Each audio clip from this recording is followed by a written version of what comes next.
All right. Kush, can you hear me? Yeah, I can hear you. Can you see me? I could see you just fine. All right.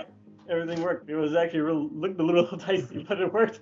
Our technical difficulties have been averted by unplugging and plugging the camera back in. Yeah. Have you tried turning it off and on again?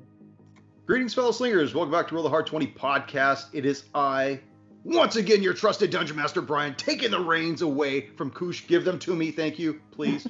You did a wonderful job. I don't want them. You don't want them. Kush, we're here to talk about the recap and wrap up of the sinister secret of Saltmarsh. Yeah, I was excited to run that.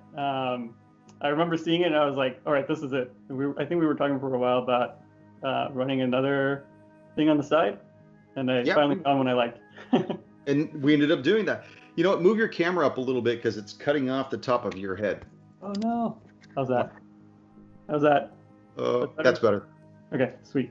Just squinch down. Don't move the camera. The camera's too temperamental. Don't touch the camera again. I did both just in case. Now we had decided like quite early on that once we started running one AP that we were eventually going to run another AP.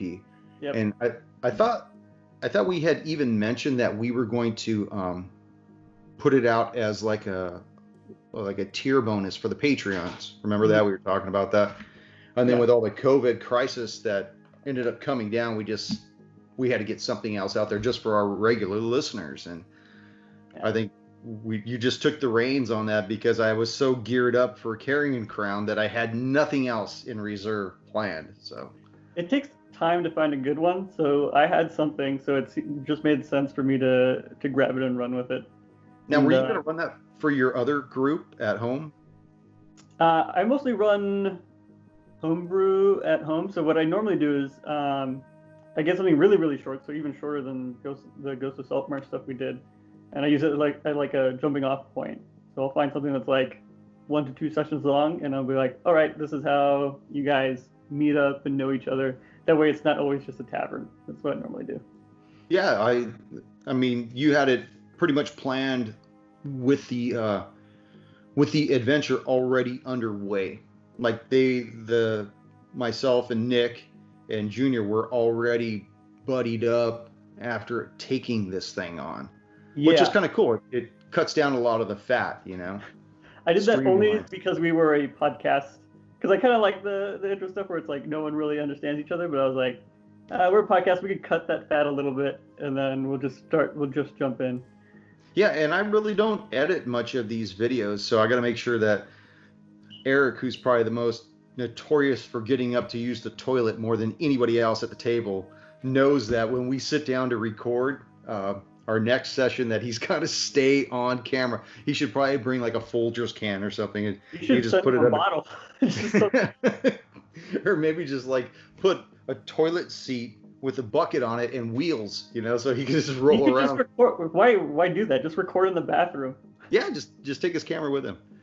But now, what made you decide on the sinister secret of Saltmarsh rather than, because I mean that book is, well, first of all, why that particular book? Because there's all kinds of other adventure paths and stuff, Tales from the Yawning Portal.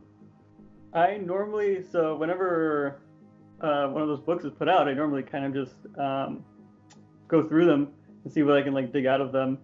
So for this one in particular, I really like the bones of the first adventure, which has like 2 parts.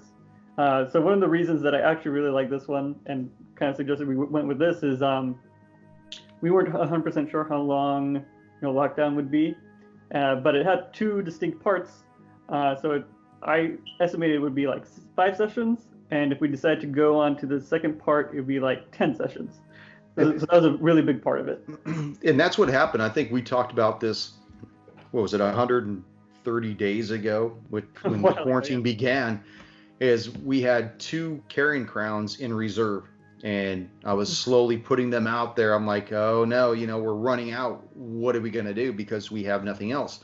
And then we did the recap of the first book, hoping that all this stuff would be lifted, and it just didn't. So then you started it on yours, and we were thinking, well, by the end of 5, maybe they'll lift it up because that will be 5 weeks. Yeah. And I think we ended up going to the 9th week, and they lifted it. Yeah. And then we started meeting back at the table again. and then we recorded, I think, was it like 6 episodes of Carrion Crown, I think, because we're on 39 right now. Yeah, we just finished 39. Yeah. And I think so we did 9. Wow, that's pretty long, actually. Is that right? Well, I don't know if no, I don't think that's right. Well, we recorded, I think we recorded some after we had already come back. Okay. I'm not sure how many we recorded. I think we were on 39 or something.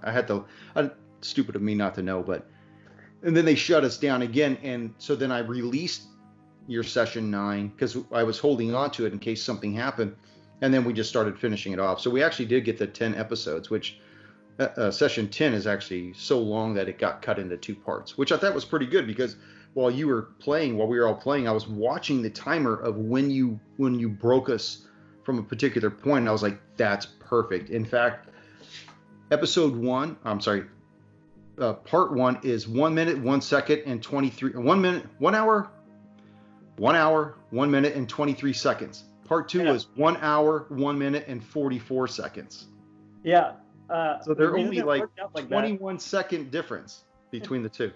The reason it worked out like that is because I estimated it was basically going to be 2 sessions, but I really wanted to finish on session 10, like nice, perfect, even session 10. I didn't want to go to session 11. And just so everybody knows, Junior and I love to get our pregame on, and I think so does Nick. And you said you'd be on at 7. You got on at like 7:50. We were already on our 3rd voodoo by then. Yeah. Because Junior was downstairs. Junior was in my house downstairs, so he had access to the all the beer in the rage room. So, and it's been sitting there because nobody's coming over. So we were pretty. Someone got use out of it then. Yeah. But I know that I had a really good time playing that. In fact, I don't really care about the spoiler aspect of it at this point because this will be aired after part 2 gets aired. Yeah, I'm not worried. So everybody should know, your boy Ellis the Starter Carter got turned to stone. He is demised. I halfway got to killing a PC. In a month's time, you will be permanently turned to stone if they can't do anything. So I'm feeling good about that. I have zero faith in their ability or their desire to want to cure me. So, the only reason why they would want to is because I'm holding a portion of the gold that we all split. Yeah, that's true. Well, yeah, if the cost of turning you back is more than 333 gold pieces, you might be out of luck. Yeah, they might just try to chisel it off my bones. How much was back? We're actually preparing for the second quarantine AP that we'll be running, and it will be out of the Tales from the Yawning Portal, the Hidden Shrine of Tomoakan. That is what I will be running for you and Junior and Nick, and we will have Eric on board this time. In fact, I just messaged him a little while ago, asked him if he got his thing all set up, and he said that he wanted to call me later on to test his camera and mic and connection and everything. So nice. It'd be good to have him in here too. Yeah, it's gonna be great. I can't wait, to have him be part of that again. So he's gonna have to bring his own beer this time though, because he'll be at home. So what else do you have to say about this awesome AP? I mean, because I own the book, but when you said you were going to run the Sinister Secret, I chose not to look at it until I think yesterday when I started or maybe it was the day before. I don't remember which day it was that I started recording the intros for it. I had to get the name of how to spell Galen Prime Water. I didn't know it was Prime. I thought it was Prim Water. It's Prime Water. Yeah. And I was looking through it trying to find the guy's name. I was like, wow, you really thinned this thing down considerably. I wouldn't say I thinned it down. I think the biggest thing I changed was the plot hooks. I think the big plot hook for the adventures is the adventurers that go to the town and then they talk in the town for a while, and they hear that this place is all secret and maybe haunted. Then they go. And then there's a lot of back and forth with the town, and I figured, okay, if I want my estimate to be good and I want it to be kind of like take the fat out for that portion, I'm going to make my own plot hook. So Galen Primewater is a character in the Ghost of Saltmarsh book, but has nothing to do with the adventure. I basically ripped that name and I used it to make a character that would fix all my problems at once. So it made you guys a group of adventurers already, and then also you already had your hook to go straight to the house if you wanted. That was great. I mean, to streamline your main bad guy to cover all those bases, because then you know where your point A and point B are going to wind up without being too railroady. And you still give the agency to the players to either choose to be with him or to choose to be with I forgot what the other guy's name was. That guy. There's actually a lot of people. You Sam could Belay. have sided with Sam Belay, could have sided with Uhtred or Galen. Those are the big people you could have sided with, I think.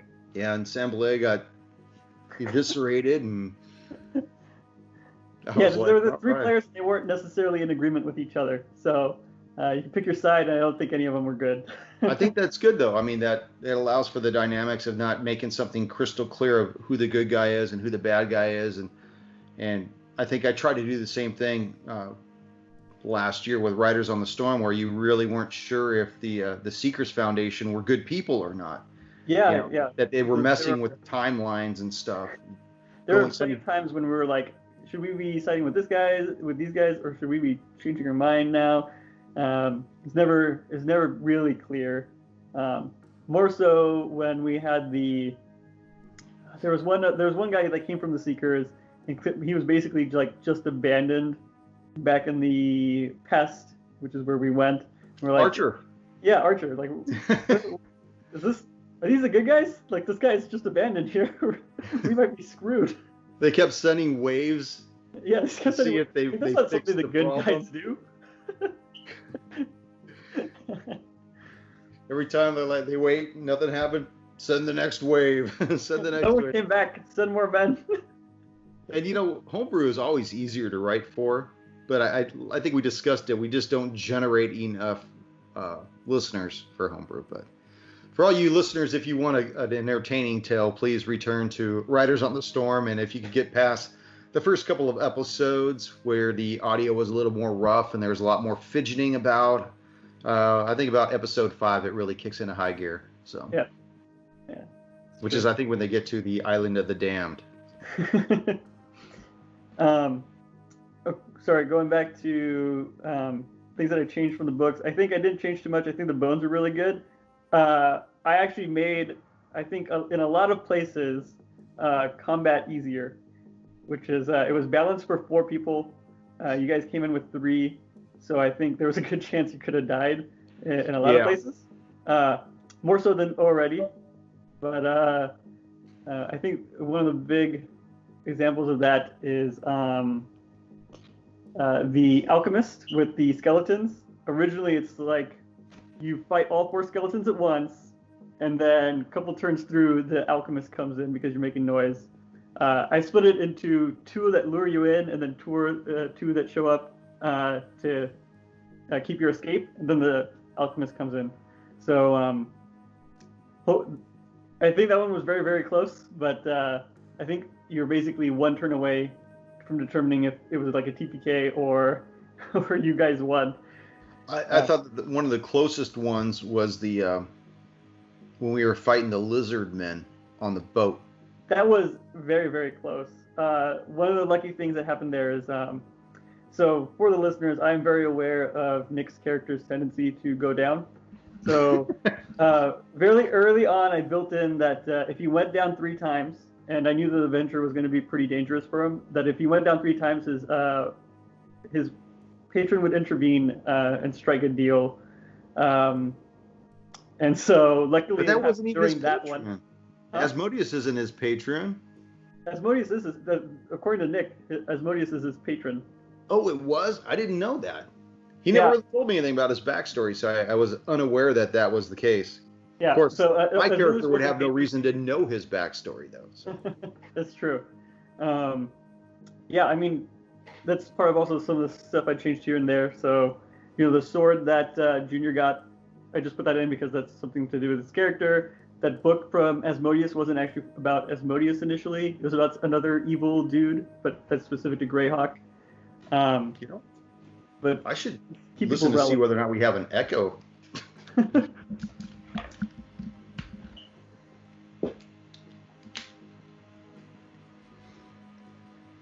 Hello? Yeah, I hear you. Oh, cool. All right. I guess we don't have an echo.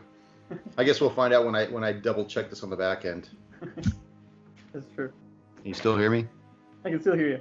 Sound good here. Good. Yeah. So, other than making things easier, I don't think I did too much other than just put in some things for your character backstories here and there. Yeah, and you know what's funny was you had said Ellis had black eyes. I didn't mean that his actual eyes were black. I think I meant just like they had a darkened, like they had seen so much shit that they were just. He sees the world, you know, through that scope of being very pessimistic, you know. Yeah, So I think you mentioned like the way you mentioned it was like it almost sounded like it was a temporary thing that happens here and there, and so I kind of just ran with that because it gave me a cool chance to set up you and Gillen, who you ended up having backstory with and beef with. that was cool. I like that too, with his brothers in the hallway and everything, and you know that really ramped up the anger. Like, I'm going to kill this man no matter what. And he had never met him. He was always like dealt with middlemen, so he had no idea really the level of difficulty it was going to be to deal with him. I mean, obviously it took him out. So Yeah, but, at least he went down swinging, and I don't know if he knows it, but he was successful, so it's good to know. well, it was a really good AP. It was not too long, not too short, and it served its purpose of filling in that slot that we suddenly became available. I think that the Hidden Shrine of Tomoe-kan is going to do the same thing. I think it'll probably go about the same amount of sessions. I'll see what other things I need to trim the fat off of to make it more streamlined, and what I need to add in there in case you guys are a little too buff. So I think that won't be a problem, but we'll see. no, it shouldn't be a problem with me. You know, I'll let you in on a little secret. I don't know if I told you this, but remember when you guys first got to the Harrowstone prison and you saw Warden Hochran's dwelling, his house, and you went inside there and it was all shambled up and that grell came down? Yeah. I tell you that wasn't in the AP, right? No, you didn't tell us. But Yeah, I mean, they're part of it, aren't they? Because more than one came up. Oh, you just made all of them are made up? Yeah. I put a little bit more flavor. They had wild rats in there, and I just thought that was a little too weak. So I felt like, because you guys were pretty beefy, you know, I felt like you guys could do a little bit more. Of course, I didn't realize, I should have known by that point that Nick's character he was gonna go down, but.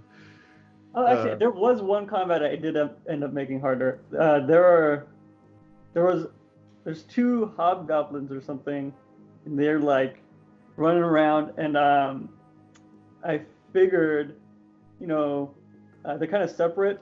Why don't I like combine them? But then like their AC is just insane. I think you guys are trying to hit it, and you're like, holy hell, we can't hit this thing. I think it's like AC 18 or something. Yeah, it was huge.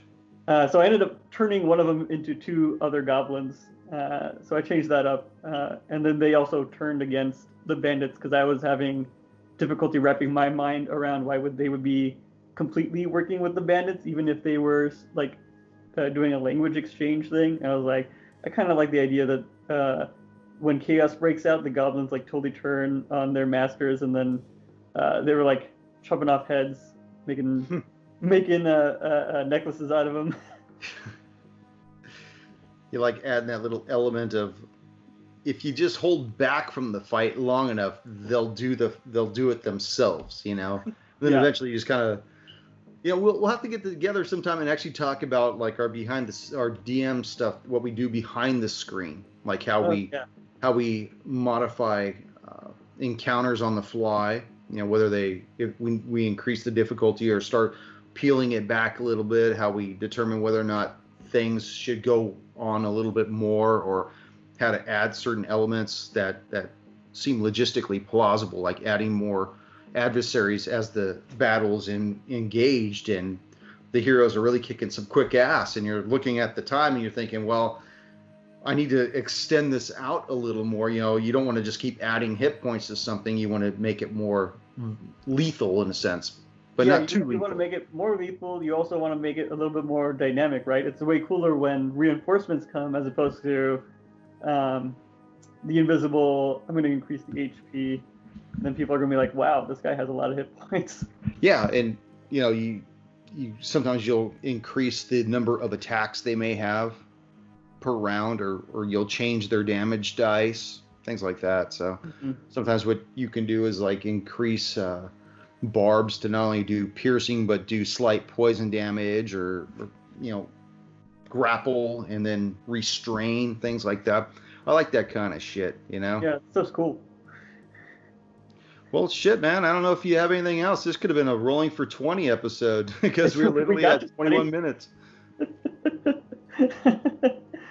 Man, we haven't done one of those in a while. I know. We just did, so. Yep, we technically just did. So this is we'll post-title this as a rolling for 20, behind the scenes of Sinister Secret of Saltmarsh, where we digress and work our way from his session, his AP, all the way back around to his AP again. Good job, Kush.